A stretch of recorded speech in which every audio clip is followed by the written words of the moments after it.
In June 1812, the young United States declared war on the greatest power in the world, Great Britain.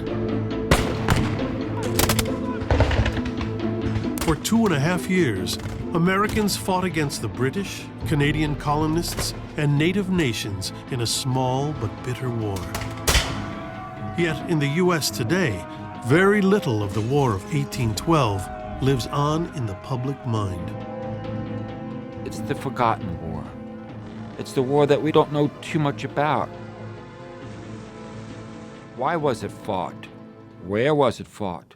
Why is it important? It's the war that Americans have largely forgotten, but the British don't remember it either. For the British, 1812 is when Napoleon marched on Moscow. They have no idea there was a war going on the other side of the world.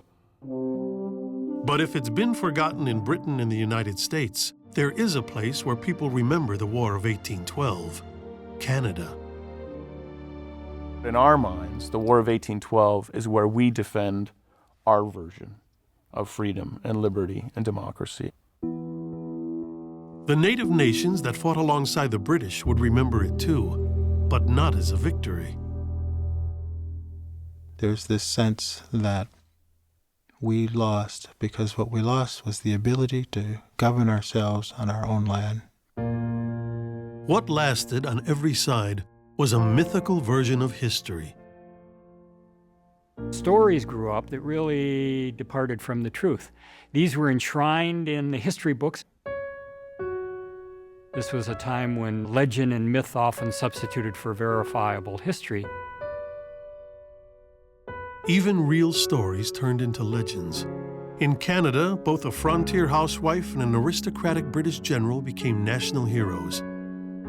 In the U.S., a Shawnee chief is still much admired, though he fought on the other side.